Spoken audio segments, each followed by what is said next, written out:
Hello and welcome to our Unenlightenment podcast. My name is Eric English. I'm a resident philosopher, theologian, and ninja. Well, hey everyone, we have an awesome show for you today. I have with me Frank Schaeffer. Frank is an activist, director, painter, storyteller, and New York Times bestselling author of more than a dozen fiction and nonfiction books, including Crazy for God. And his newest book with the absurdly long title, Fall in Love, Have Children, Stay Put, Save the Planet, Be Happy, was just released today. Frank has done nearly everything awesome a human can do except stand-up comedy, but you never know. I've heard him speak. He's pretty funny. He is with us here today. Welcome, Frank. Thank you so much. I'm really appreciating the fact that you're with me now on the launch of a book that took me 5 years to write. So this is a big day for me. Great. So, hey, our audience may or may not know this, but you are actually the son of Francis Schaeffer, well-known theologian and philosopher within evangelicalism. And you have a really unique, interesting story about how you've come to where you're at today in writing this book. So I was wondering if you could just give us a brief introduction into your former evangelical life. Well, it's interesting you bring this up because my editor, Christine Belleris, who's a wonderful person at HCI Press, was reading the book in her first pass a few months ago when we were getting ready to edit this. And she said, listen, you mentioned the fact that your father was Francis Schaeffer, that you were raised in an evangelical fundamentalist missionary household. You talk about leaving it. You've got just enough in here to make people want to know more and not quite enough to actually set the book up. Please go back and rewrite your foreword and give us more. And of course, my heart sunk because I have been trying for the last 40 years to get past this.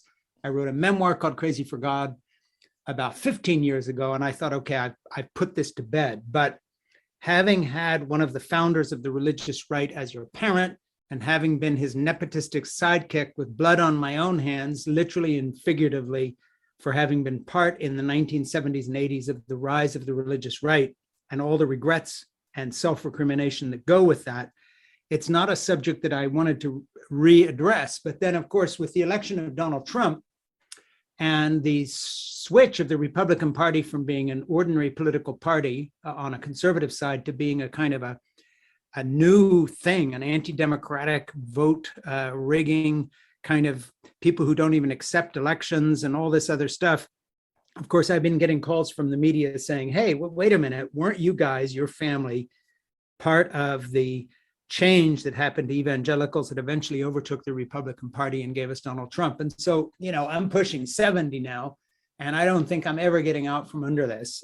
So in the foreword to the book, I took the time to introduce folks to my background, and I'll take the time to do that now. And it's not the whole book, but it's not understandable without that. I was raised in a very small, fundamentalist, humble missionary background in Switzerland, where my dad and mom had gone in 1947, right after World War II, to work with youth, kids, teenagers in bombed out cities. And they located in Switzerland because it was the only place with infrastructure that hadn't been bombed to ruins by either America or Britain or the Germans. And so they could get somewhere from there to Berlin or Amsterdam, wherever it might be. In the early 1950s, they had a break with the mission that had sent them over and started their own ministry. And anybody from an evangelical background knows that evangelical ministries and churches divide and divide and divide. So that's the history of evangelicalism. But they started something called L'Abri Fellowship, L'Abri, which means the shelter in French. It became a worldwide phenomena in the sense that by the early 1970s, Dad had written some books like The God Who Is There, Escape from Reason, and so forth, that became really household items in the whole American and Anglo-Saxon evangelical experience. So if you had checked in with anybody who knew anything about the evangelical community and say, let's pick a year, 1978, and you had said, who are the big figures of evangelical Christianity? They would have said, well, the Reverend Billy Graham, the evangelist, maybe the author C.S. Lewis, although he wasn't an evangelical, he was an Anglican and really disliked American evangelicalism, which is ironic. That's another story. And there would be Francis Schaeffer, my dad. So my childhood was in a ministry, a faith ministry, where literally we only had meat on the weekends because we didn't have any money. We didn't have a car. Dad worked on the side of his bed on a little tea tray, did not have a secretary, very humble faith work, open door policy, intentional community before there were many such things, kind of a combination of fundamentalist Christianity and a hippie commune, British rock and roll people coming through. Timothy Leary, the drug guru, came and stayed and studied for a while with Dad and became his friend. If you had checked in then, let's say in 1959 through 65, you would have said, look, this is really weird. We're in a kind of a hippie commune, beat commune back in those days. Schaeffer is giving lectures on the early Bob Dylan. We're watching Woody Allen films up in the local cinema and coming home and discussing the philosophy of kind of Jewish-derived atheism versus Christianity. It's a kind of a weird cultural center, very tolerable, tolerant of gay people, Black people coming from America and Africa feeling welcomed. Whatever it would have been described as was not a phenomena of the religious right. Ask Francis Schaeffer what he believes in. It's the risen Christ.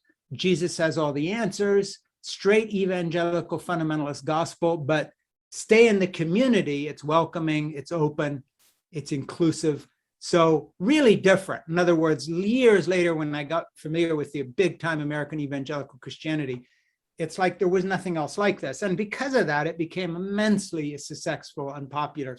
So, I would look up from the table and there would be Barbara Bush, my daughter Jessica, that was born back in 1970 when I was 17, and Jeannie, my wife, was 18. We got pregnant as teens before we were married, was babysat for a year by Gerald Ford's son and daughter-in-law, who were studying at L'Abri.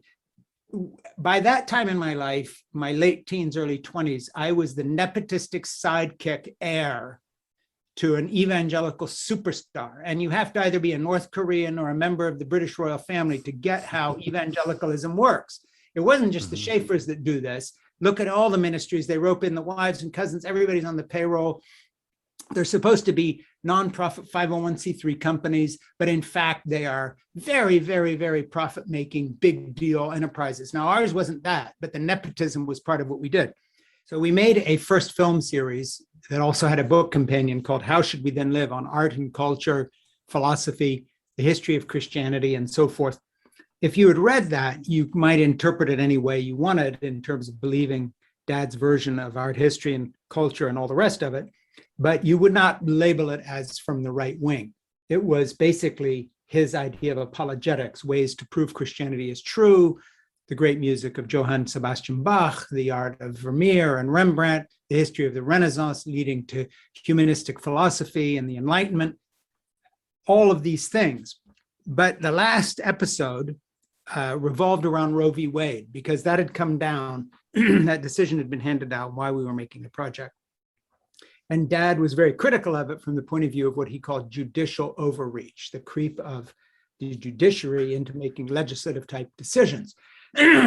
Well, Dr. Sierra Koop, who was a family friend and at that time the surgeon-in-chief of the Philadelphia Children's Hospital, and later would be Ronald Reagan's surgeon-in-chief, loved that episode and said to my dad, because Dr. Koop was an anti-abortion fanatic, really in the mold of, say, an old-fashioned Roman Catholic, why don't you make a whole series on the human life issues, abortion, infanticide, euthanasia, everything that will come from that as he saw it.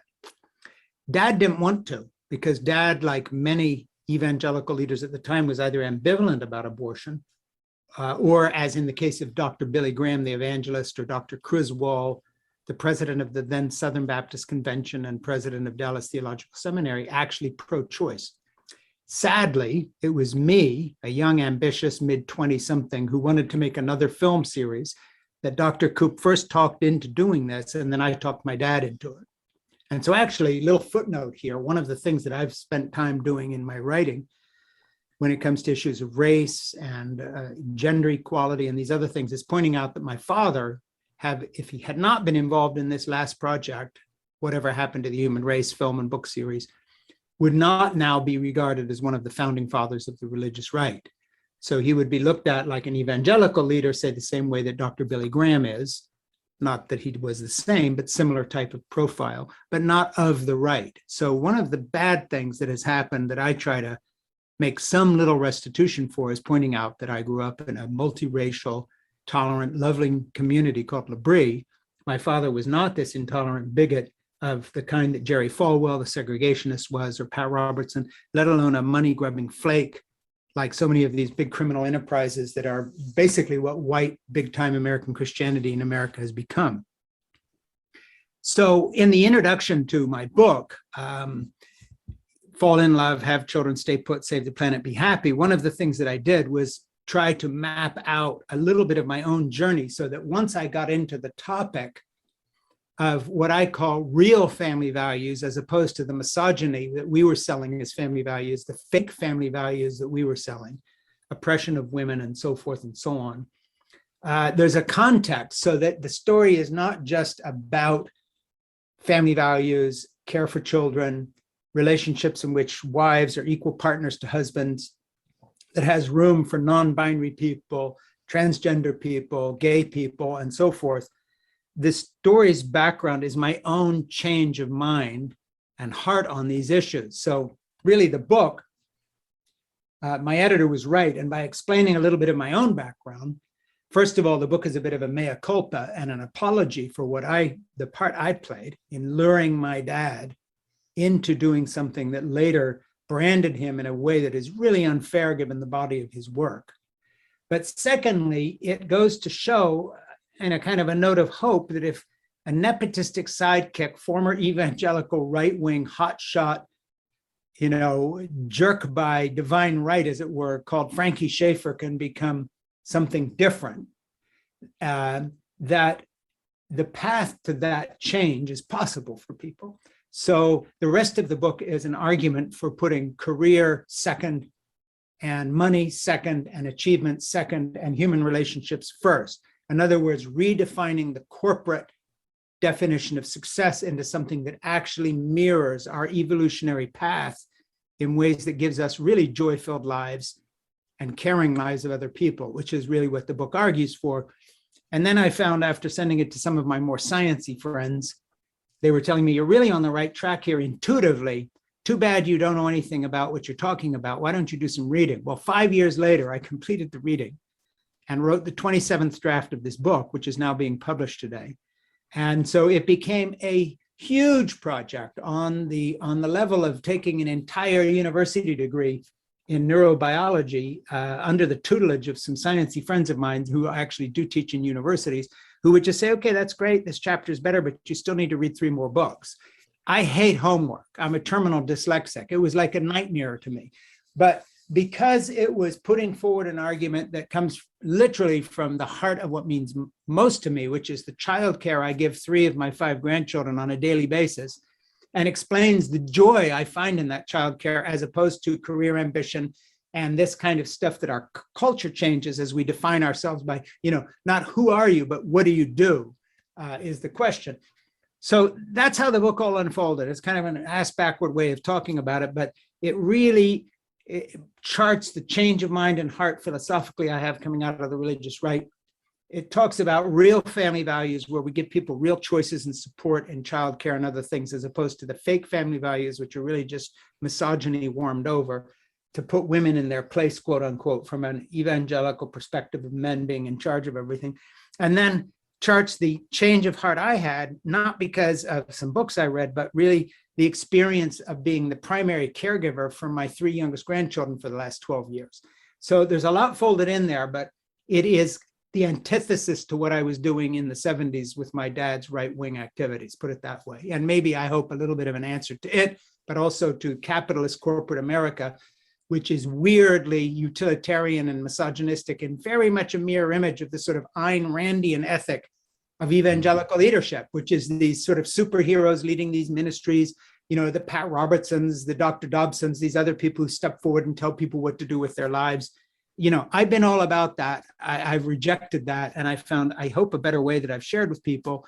But it's strange to me that, companies like Facebook and Google are run by people who really could have been good evangelical megachurch leaders egomaniacal narcissists who'd rather do a moonshot than help anybody, or build a rocket to do what I don't know, or a 414-foot yacht, whatever.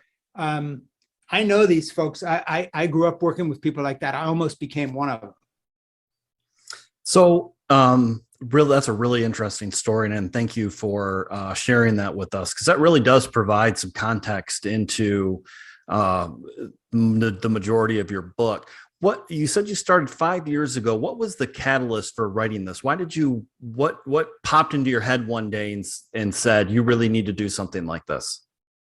A couple of things popped into my head. One was regret over the way that I had spent 6 months away from home on the road in a more striving part of my life, first in the evangelical world and then in the low end of the Hollywood movie business after I walked away from the evangelical faith and had to earn my living somehow. So I cut a reel from my evangelical documentaries, left out the God bits, found myself an agent in Hollywood, made 4 crappy movies as a director out there.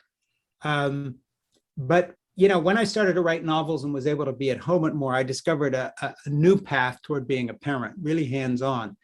But that then was doubled exponentially when I started doing childcare for my youngest of the 3 grandchildren, who happen to now live across the street from me, Lucy, who's now 13.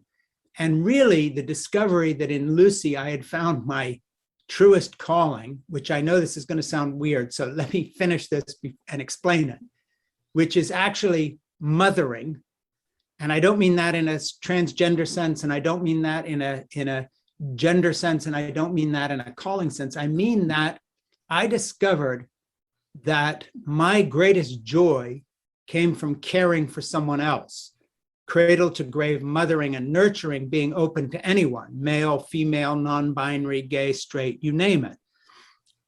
In realizing that I had such regret for the time I had spent away from home when my own children were growing up, combined with the difference in care I was able to give this little girl, because I had learned something. I'm pushing 70 now, but by my late 50s and early 60s, I guess I had learned something in terms of what I value most.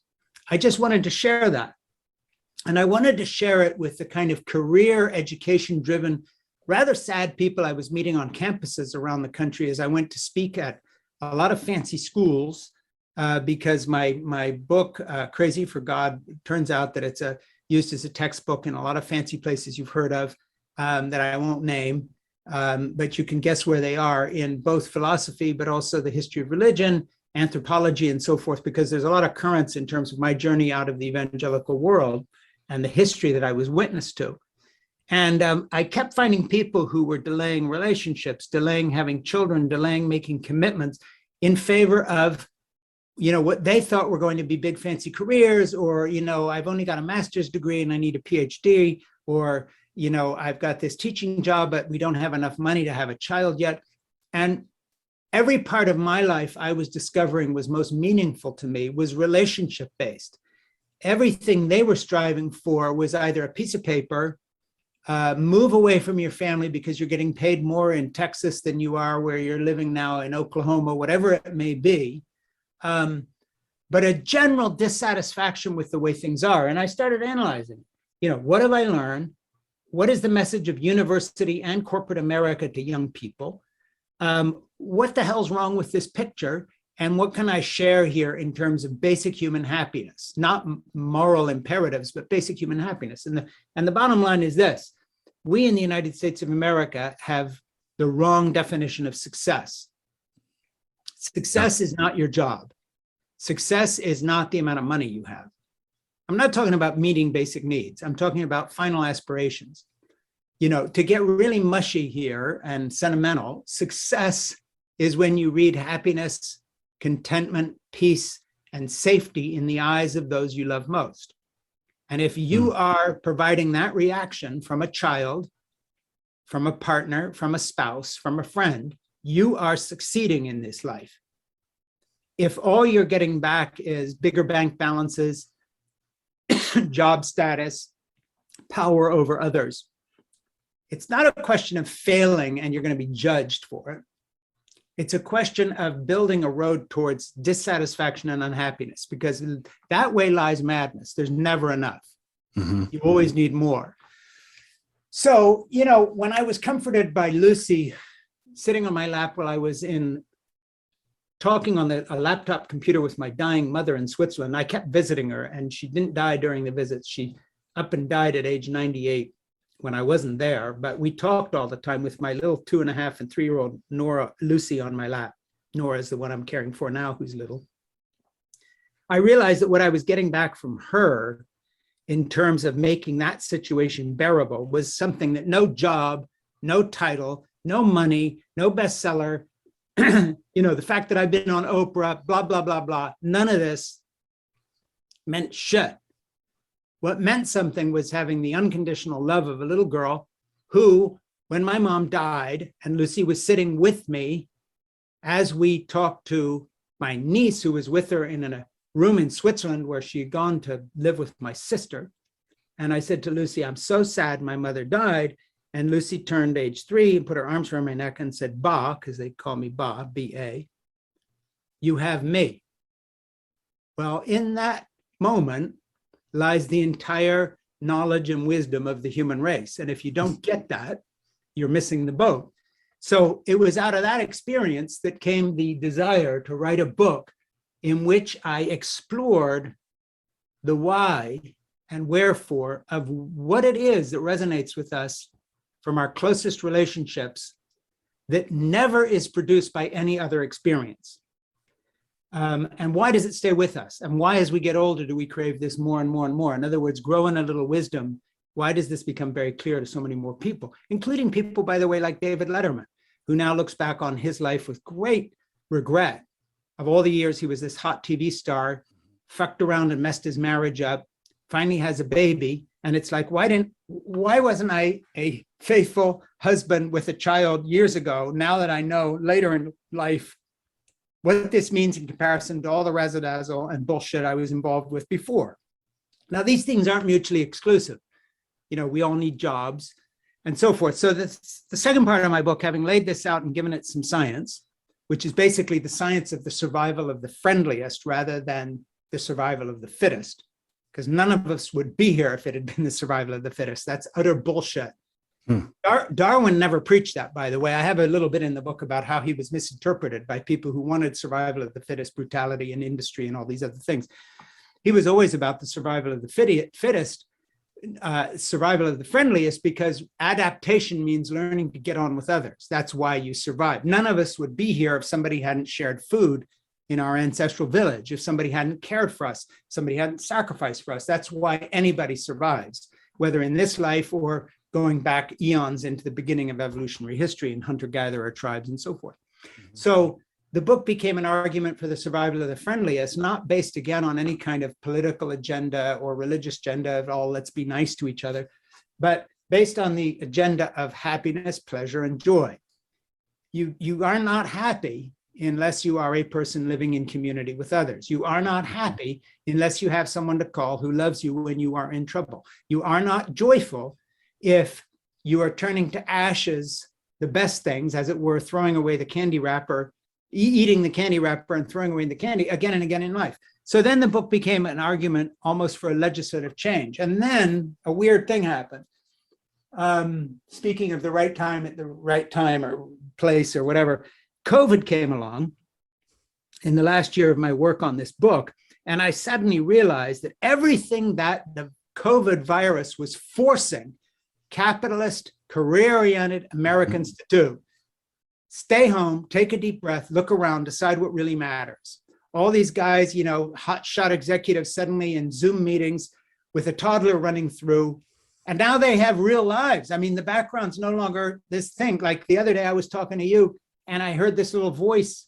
That's the world we're in, and you didn't have to pretend you were in some fancy office. You could actually be at home and be a dad with your child. My daughter, who's the CEO of an investment corporation in New York, was saying that one of her objections as a woman, who's also a chief executive officer of a fancy company, is that family and life have to be kept separate by women executives, as if somehow if they admit they have children, like she says, how many times do you have to lie when you're doing a school pickup? You pretend you're on your way to a meeting or something else because you got to pretend this part of your life doesn't exist. Well, suddenly COVID smashed the barriers. So, chief executive officers, vice presidents of companies, laborers, plumbers, we're all at home. We can't pretend we don't have children. We can't pretend we don't have pair-bonded partners. We can't pretend that we can do everything by ourselves if we're alone in a one-room apartment somewhere in Dallas or wherever it may be. All of a sudden, we are thrown back into the ancestral village of need. And what's most important in life becomes really clear because you're forced to look at it. So the weird thing is, there's nothing good about a pandemic, except maybe that it forced a lot of us in our culture to kind of consider the things that my whole book was about, which is what does really make people happy. And what's interesting is now that COVID has played out a little further, and of course it's not over and it won't be with all the various strains and all the rest of it that might come out of it. But nevertheless, we now know, for instance, factually, because of statistics and studies, that a lot of young fathers, the male in a relationship, were happier at home working and don't want to go back to the office. We now know that a lot of people who were forced to do all the daycare for their children are kind of loath to let that go when it comes to 2- and 3-year-olds, preschool children. They'd like a couple of years. And so the idea, for instance, of giving parental leave that's not punitive, that I talk about in my book, that there ought to be legislation making it an essential civil rights crime to either denigrate somebody or not give them their job back if they take a couple of years off for childcare, that we ought to have Social Security payments for people who stay home with their children, because that too is a career, that we ought to make roles between men and women completely interchangeable, not by law, but by social acceptance of time out for career, that we ought to see, and childcare, that we ought to see that we all have bigger human fish to fry than simply making money for shareholders. All of a sudden, what was kind of an outlier point of view that I'm sharing with other people, but nevertheless, I was kind of a little bit out there.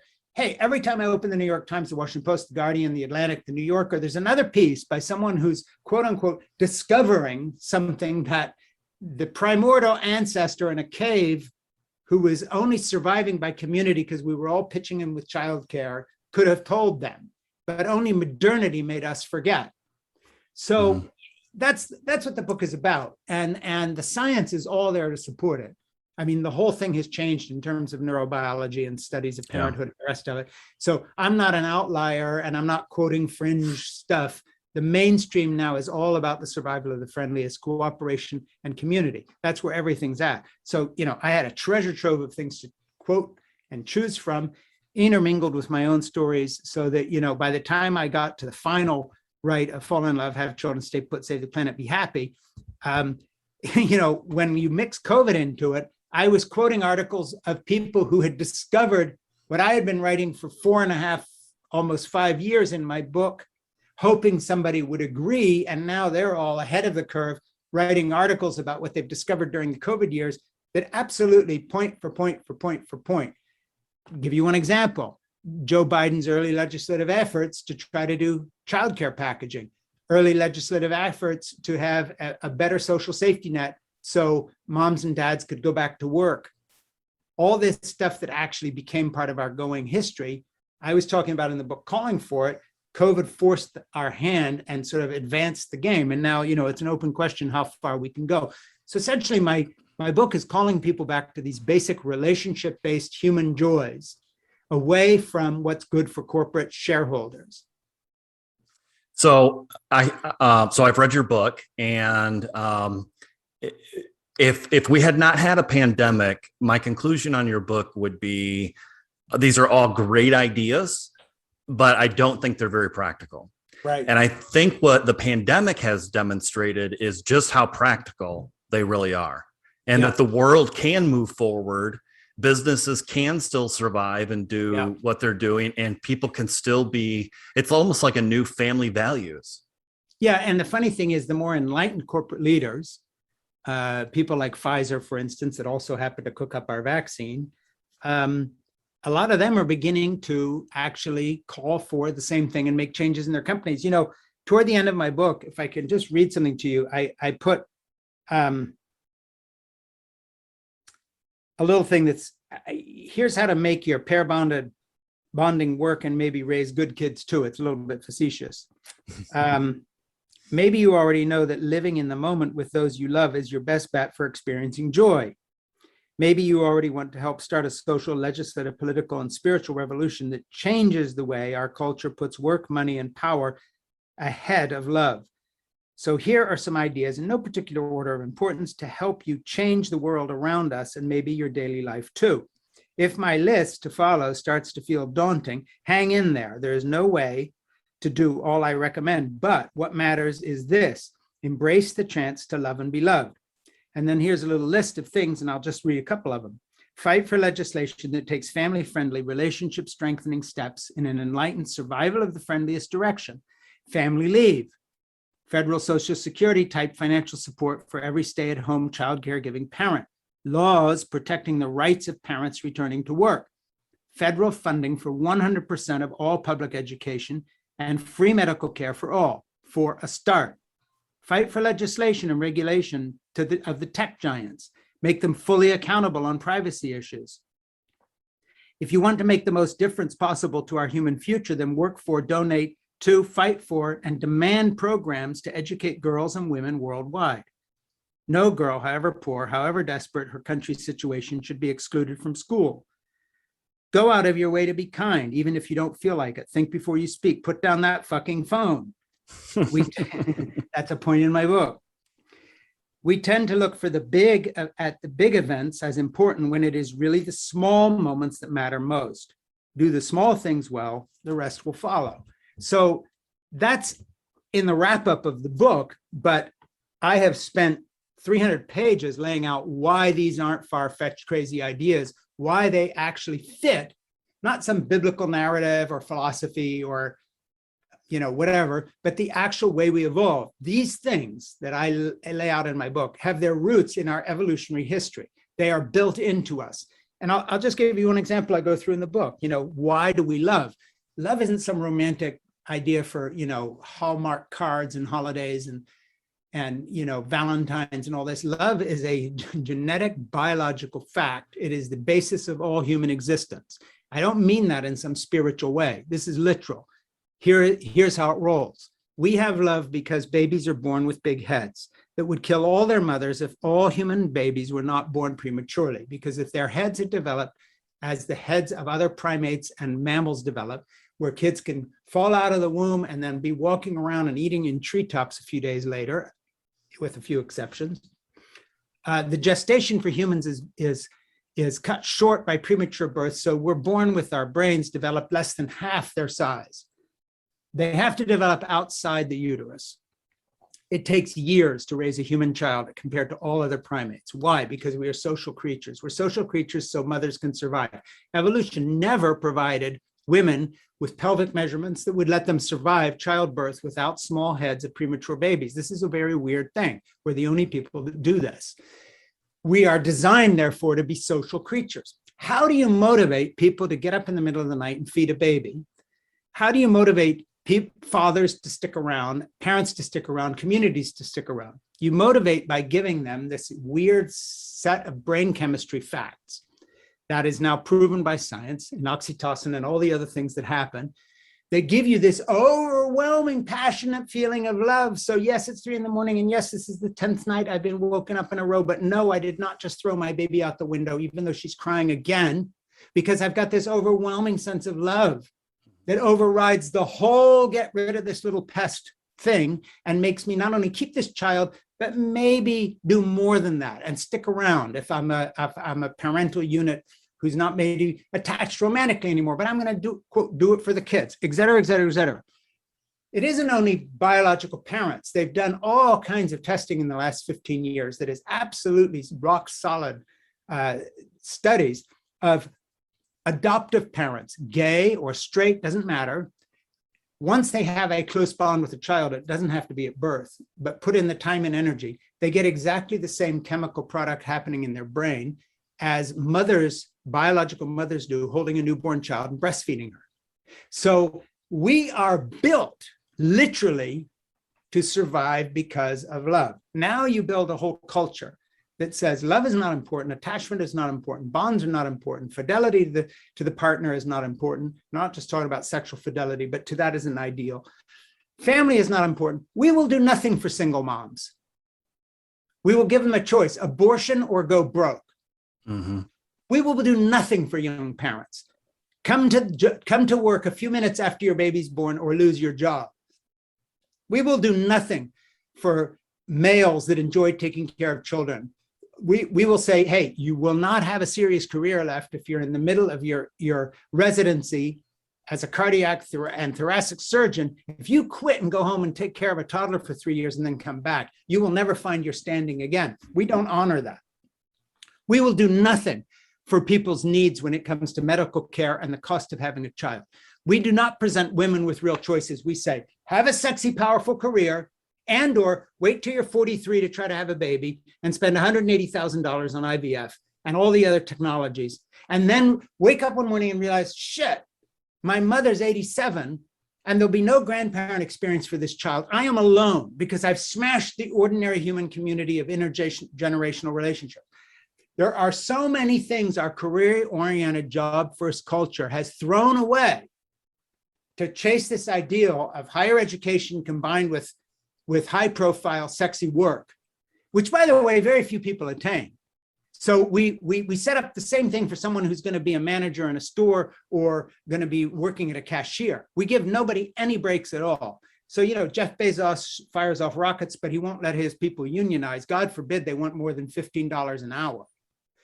That's the world we live in. So my book basically says this is absolute soul-destroying bullshit based on one fact. We didn't evolve this way, and therefore this doesn't make us happy.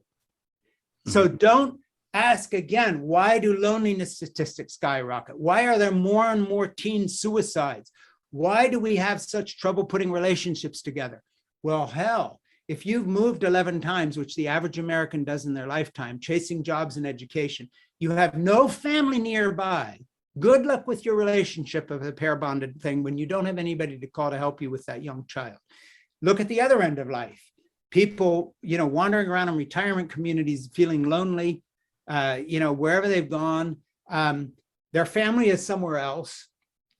Yet the Berlin study, which I cite in the book of aging, says the single biggest factor in longevity for old people is not diabetes, smoking, and dementia. It's, do they have a regular, or better yet, daily relationship in caregiving for others, especially for grandchildren? This has an actual factor that is measurable, that extends life a lot longer than loading your brain into a computer, a la high-tech longevity stuff, a lot longer than going on a diet and losing some weight. Loving, ordinary relationships removed from our lives kill us, in addition to everything else. So, the book is replete with I haven't made any of this up. Everybody's been studying this for a long time. The reason you haven't heard more about it is it doesn't fit in to the agenda of corporate America. Corporate America does not want you to read this book. This is the last thing they want you to see, because I'm basically telling you to tell them to shove it and or reorganize our system in a way that actually makes room for human happiness.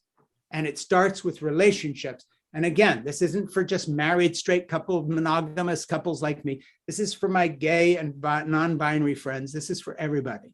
And that is basically, you have a choice, two roads: follow the corporate agenda or follow the human agenda. That's it. That's the choice. And it applies to all areas of life. And my book tries to unpack some of that and some of the science that backs that up, combined with my actual experiences with my own grandchildren. So it isn't simply just an argument. It's like, hey, here's what I have been doing, cooking for them after school, picking them up. And this is what I've found. And this is what I've experienced, some of the joy and the enlightenment I felt in my life. And by the way, I'm not a very nice person. Go back in my history a little bit. And if Frank Schaeffer can change and discover these things, anybody can. Yeah. Yeah. And the pandemic proves that these things are possible too. So when corporate America says, or the government says, how are you going to pay for this? Or how is this going to happen? Well, we've been doing it for 18 months and it's been happening just fine. That's it. And the money was always there. And you'll notice, by the way, it's not a coincidence that given the choice of how we spend the money, that President Biden had to finally close the door on Afghanistan and Iraq in exactly the same time frame that he was starting some legislation that would actually help American families. And it wasn't to start another international global war. that drags on for 20 years. It was to close them out and try to put some of that money back into things like childcare, education, medical care, and all the rest of it. And I'm going further and calling people to make really individual decisions in their own lives, not dependent on government, but dependent on priorities and how we choose to live, given the fact that different choices have different results.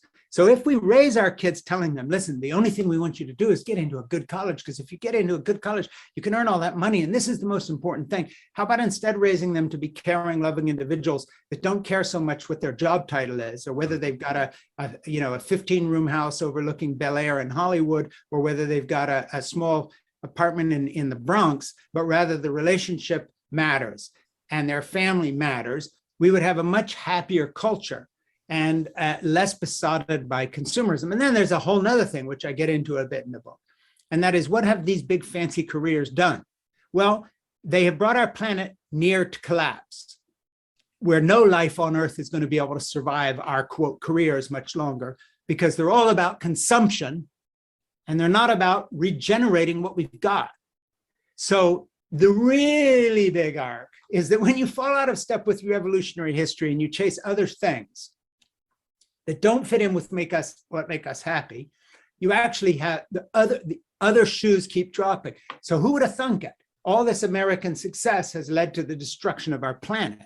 Mm-hmm. So that on top of not being happy with all our big, sexy, fantastic, jobs, in addition to not finding satisfaction there, we've even gone back to take away the very basics of life, like drinkable water, air to breathe, a climate where there's rainfall or there's not constant burning of California, flooding of the Northeast. So in the biggest circle, it hasn't worked on the individual level. This career-oriented corporate vision of life has not worked on the planetary level of even species survival. The whole thing has become awful, and we are now living to see it. And then, of course, as you mentioned earlier, COVID accelerated the process in the sense that it really gave us a choice when we weren't thinking we needed one. And now we're kind of looking around and saying, when we go back to normal here in November, December, January, facing into the next year, what is normal? Is normal what we've always been doing, or is there another normal that we kind of forgot how to do? Has COVID been a blessing and given us a breather to think about this? And, my book says, yeah, it kind of has. Really a sad, tough, horrible blessing. But look, the Renaissance in Europe in the 14th and 15th century came out of the Black Death. And people said, guess what? The Roman Catholic Church has not given us any answers about this. How about we do some science now? Well, a very similar change has to come about in our own culture. Corporate America has not given us answers. It's become a great destroyer. How about we go back to the drawing board here and say, you know what? That dad who decided to stay home and take a pay cut so he could be with his toddler and take care of him, he was on the right track. And he wasn't only just on the right track for his family by not putting the sexiest, biggest, highest paid career first. If a few more people did that, we might not be burning down our planet so fast, because we need less of this bullshit we surround ourselves with. Yeah, I think a lot about our legacies, and it's been the case for however long. I mean, forever. It seems like that your legacy is really what what finances, or you can leave your children. Can you leave them a house, or all these things that you've acquired. But what if you're able to leave them with character and love, and it's so that they know how to do that and that they can pass that on too. Yeah. That's really a different thing. Yeah. And the security of knowing that they were loved unconditionally, and where you put your money where your mouth is. I have this little exchange I do with my grandchildren. I grew up speaking French and I speak a little Italian, and we have this little thing in 3 languages. And when they're going up the street, going home, I call after them, je, and they answer back "t'aime" in French. And then I say "ti," and they yell back across the neighborhood. I guess the neighbors are all looking, what's this? "Amo" in Italian, I love you. And then I say "I."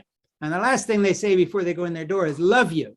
Now, all these kids from the time they were toddlers have done this. Lucy is 13 and being cool and has a cell phone and the whole bit, does this without even thinking about it. Doesn't care if anybody sees her.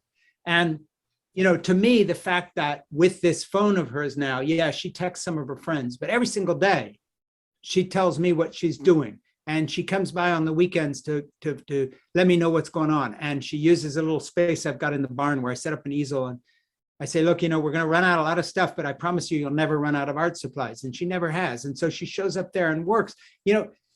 To me, these are pearls. This is like why I'm alive. I have a 13-year-old who thinks her grandfather is cool and wants to be with me. When she brings a friend home from school, she wants that boy or girl to meet her old grandfather. And I'm in her orbit. And I didn't get there because I insisted on it or gave her big presents or lavished her with money. I gave her a corner of my barn where I keep my tools to paint. I come in there and see what she's doing. She grew up napping in my arms. She knows I love her because I've been there for her every step of the way since she was born. And so when I call up the street, je, and she says, t'aime, ti, amo, I love you. This little ritual encapsulates what we've done. But this isn't the easy path. This is a path that takes 12 years to build, 13 years to build, a lifetime to build. And the problem is our culture is always looking for this silver bullet bullshit. Send $25 to Pat Robertson and he'll pray for you and your hemorrhoids will go away or whatever. Everything's solved. He'll save the world from liberals and Jews and gays or whoever, whatever the thing is. That's the evangelical way. America does the same thing. Buy this iPhone, get this thing. Facebook will connect you with everybody. It's always this silver bullet bullshit. Facebook won't connect you with anybody unless you spend a good chunk of a lifetime with that person in person, being with them, caring for them, are there for them night and day. That's connection. All this other stuff is just a commercialized bullshit version that makes somebody else money through advertising. Let's just get that through our head. You want connections? Put in the time and be there. You think all these cheap things like Pat Robertson telling you to send him $25 to save the world from gay people, or Facebook telling you to connect you to everybody in your little group. That's not connection. Connection is face-to-face, in person. And until we get back to that, the greatest treasure of our life is stripped from us. And that is what we read in the eyes of those who love us most.